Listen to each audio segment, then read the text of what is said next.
Hello, everyone. Welcome back to First Listen Media. Today, our guest is a member of Traveler. What's up, man? Hey, how's it going, dude? This is Doing Matt Reese. doing great, and thanks for joining us, Matt. So let us get started. Where did all this begin? Uh, it began, I guess in 2018. Um, my other projects at the time, like Gatecrasher and Chrome, they were kind of slow going, so I was kind of getting a little antsy. So I was writing a whole bunch of material, and I kind of wanted to just put something together on my own, just to see what would happen. Um, and just for my own enjoyment. But I got Jan, who sings in Chrome. I got him to do session drums. The rest I wrote, and like the bass and guitar, vocal melodies, lyrics, and all that. I put all that together, and then I needed a voice, and I've known JP for a number of years just through the music scene and that.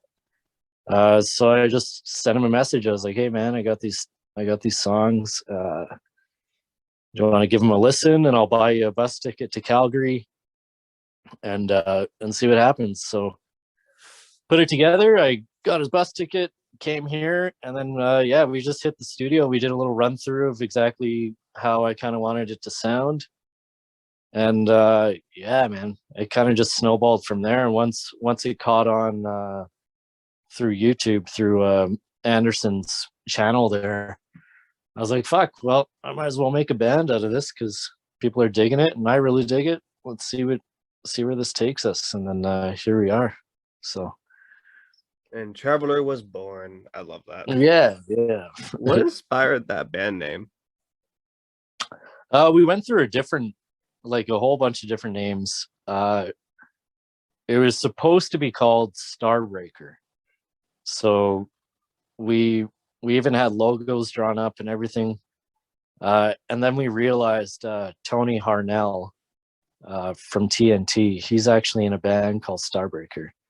So I just shot him a message just on a whim to see if he would reply. I was like, "Hey man, like I'm thinking about starting a band called Starbreaker. Is that going to be an issue?"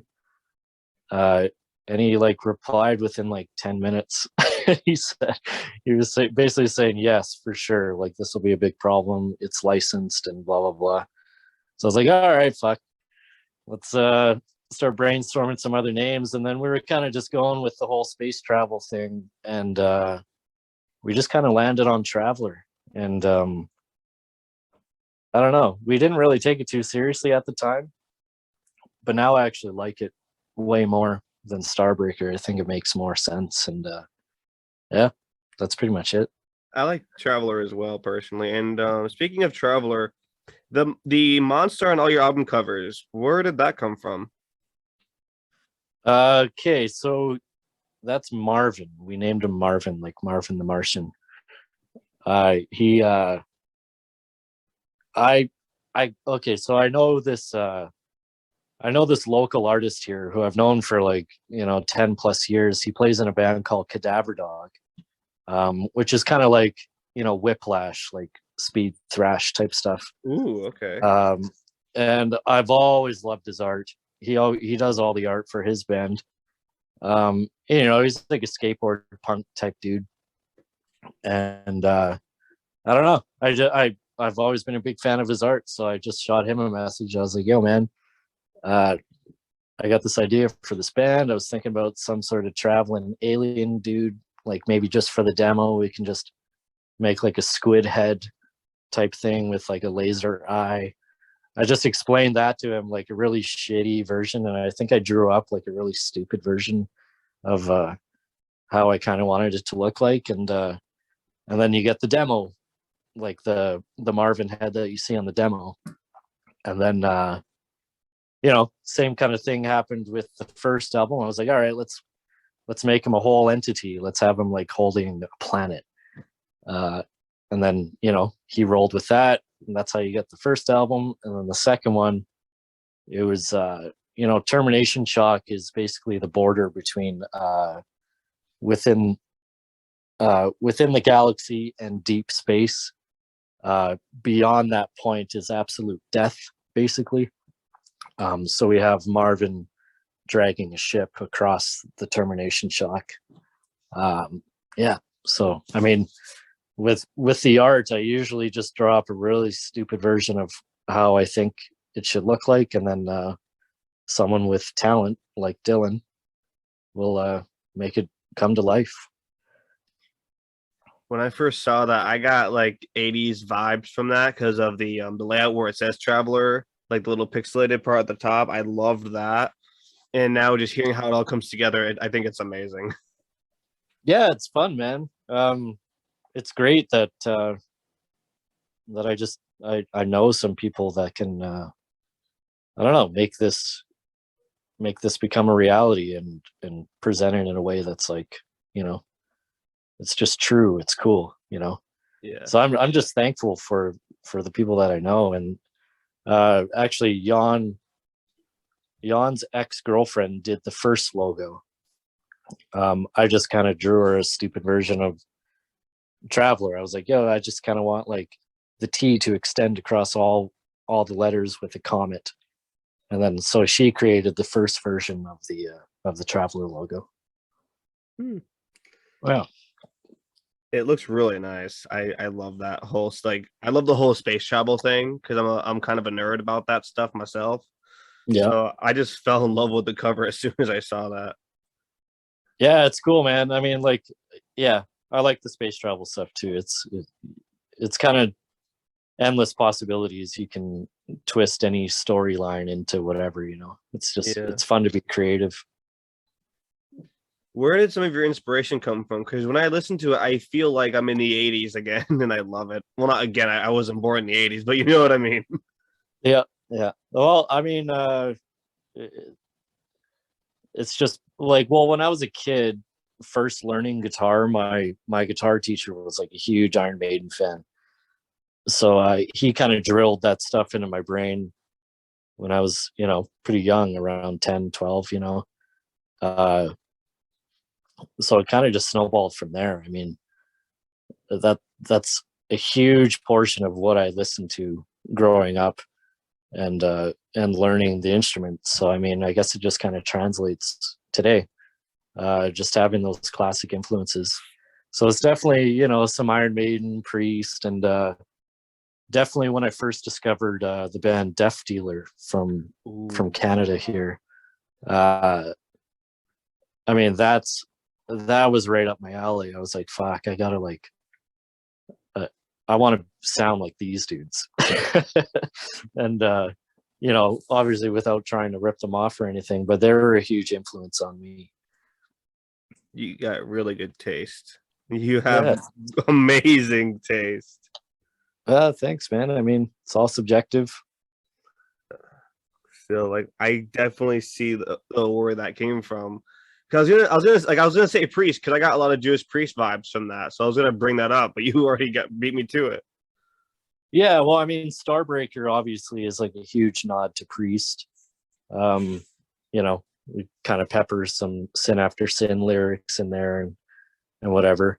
I wouldn't really say that song particularly sounds like Priest, but there's definitely some Priest vibes in there, and it was definitely a nod to the album Sin After Sin because that's my favorite Priest album.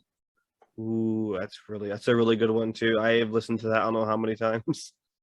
Oh, it's so cool, man. Yeah, 70s Priest. I tend to lean more towards 70s Priest than the 80s stuff. That's fair. But yeah. Yeah, speaking of Starbreaker, that's like one of my favorite songs by you guys. Oh, thanks, man. Yeah, that one's fun. What is your music writing process like? It kind of varies, man. Like sometimes I have the vocal melody in my head that I find catchy, so I write a riff around that, or sometimes I just have a riff stuck in my head and I kind of build around that. But these days, now that we actually have like the full lineup together, everyone kind of chips in. So like right now, what we're doing with the third album here is it's a little bit of how we did it with the first album, but obviously just everyone's input. So like I've been just writing, throughout the pandemic, I've just been writing a bunch of songs, and I'm kind of leaving a lot of the vocal melodies and lyrics up to JP. There's a couple on this third one that I contributed, but I want to be a unit, and I really like what JP comes up with too, because he came up with Deep Space and Shaded Mirror and all that stuff too. So yeah, I mean that's the process right now, is I've just been writing like kind of foundational songs, just really basic ideas, and then he was actually just in town a couple months ago, and I haven't seen him in like since the pandemic kicked off. so he was here for about a month, and we were just demoing some new stuff and just bouncing ideas back and forth, and I think we have a third album here, so I am very excited to hear that. yeah. Will this one also be on vinyl like your first one? Oh yeah, for sure. Okay, I'm gonna have Yeah. to start collecting the vinyls because I'm a huge vinyl enthusiast. Oh, cool. So I'm gonna need a link to your site later so I can place some orders. Yeah, no worries. Well, when I send you the band photo and stuff, I'll link you to the Bandcamp. Thank you, because I'm just a really big music enthusiast, and I always love getting vinyls from the bands I work with who actually have them available. Yeah. I mean, the huge resurgence in vinyl is like, it's great, man. I mean, it's kind of like bands can make a little bit of money again, because before with CDs, I mean, you could only make so much, but now bands can get a little bit of something for all their hard work. Definitely. Yeah. And I think vinyls are cooler. I've always been a big fan of vinyl records, so Yeah, it's more engaging, like you get the nice big art, and if you get like the lyric book or the inner sleeve with like different pictures or whatever. exactly. And once it's on the turntable, I mean, you got to listen to all of it, so it's Yeah. more engaging. That's why I collect vinyls over like anything else, because it's just the engagement level is a lot higher than say digital or some crap. Yeah, you appreciate it a lot more. Plus, with good speakers and a diamond tip needle, the sound quality is literally out of this world. Yeah, definitely. Like The Martian. Yeah, for sure. All right. My next question is, who would you love to collaborate with? I don't know, man. I mean, the coolest thing was being able to collaborate with Jean-Pierre Fortin of Death Dealer. So he was the original member, the bass player, who wrote a lot of their stuff, and he gifted us a song for Termination Shock. So it was kind of like an unreleased Death Dealer song, and that was STK off of Termination Shock.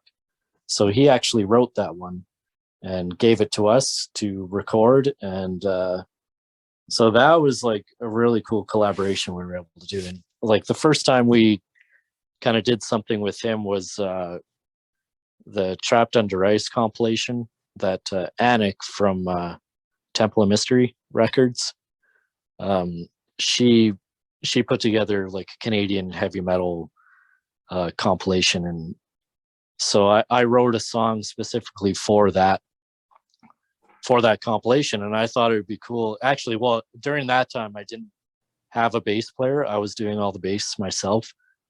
But I just thought it would be cool to reach out to Jean-Pierre Fortin and just be like, hey man, do you want to play some bass over this tune I wrote, and it'll be on Temple of Mystery and whatever. And then we got to talking, and he recorded that for us, which is really fucking cool of him. So he was the guy that I really wanted to collaborate with, because he's a big influence on myself. But other than that, I mean, I don't know. Right now, I'm just kind of focused on doing our own thing. That's respectable. And the fact that you already got to work with someone you have high respect for is amazing in itself. Yeah, I was surprised, man. I didn't think it would be you know, to in my mind he wasn't attainable. So it was really cool to be able to actually talk with him and have him be excited to do it. So it's great. That's how I felt with this. Like I thought this wasn't gonna happen, and poof, here we are. Yeah, yeah, for sure, man. All right. What is the best piece of advice you could give fellow musicians and your listeners? I mean, I don't know. There's a lot of different, like, there's so many ways to fuck up.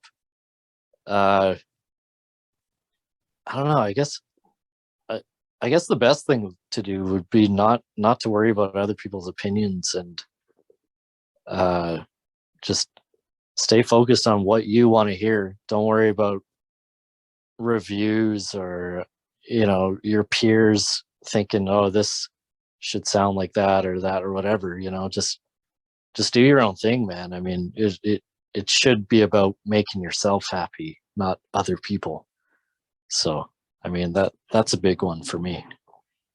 That's great. And that definitely does hit hard because it's like people are always taking other people's opinions when it's like it's your project. Don't let anyone else tell you how to run it. Yeah, I mean, like, everyone wants to get noticed and do good, but I mean, at the end of the day, fuck, who cares, man? Just do what makes you happy. Exactly. Just have fun with it. Yeah, for sure. And I mean, that translates like to the record too. If you're having fun and doing it in a genuine way, I mean, people will hear that. There's a certain level of, like, you can sense when someone's being phony. Oh yes. Yeah. Very.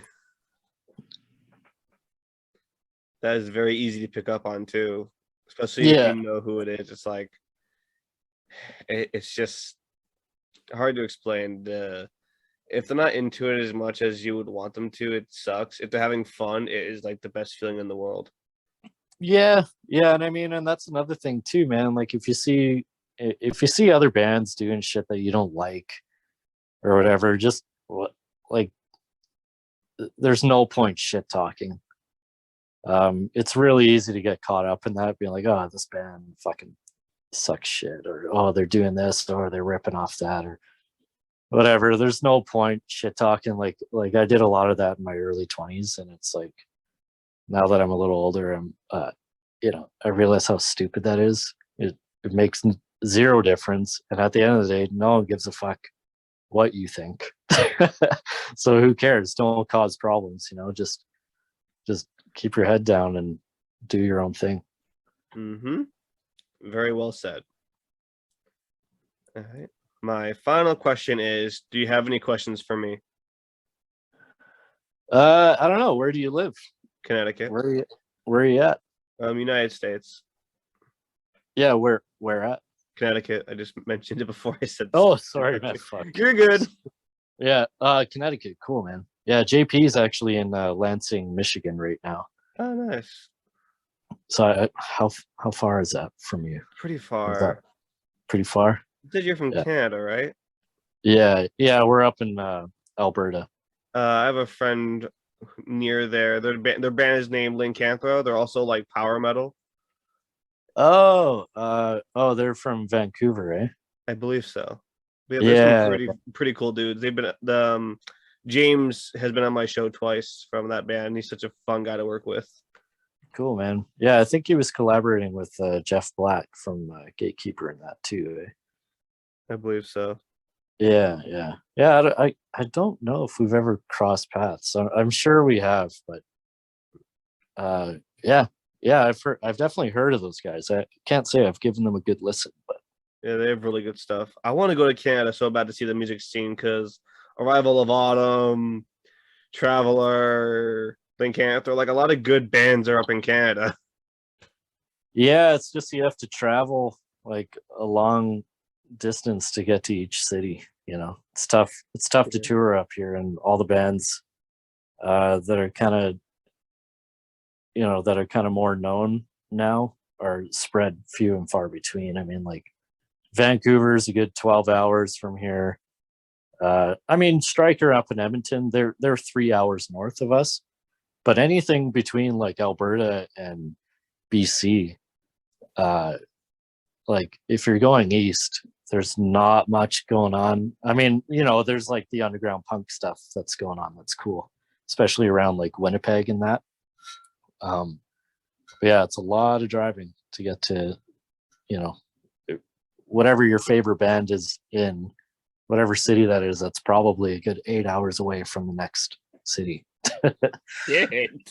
Yeah, it's brutal. But I mean, I don't know. I like Calgary. It's nice and close to the mountains. You kind of get a good escape just any old time, like I'm an hour away from Banff, which is beautiful, or anywhere around there. So yeah, I don't know. I like it over here, despite the freezing cold. I gotta go to Canada. I really have to go to Canada now.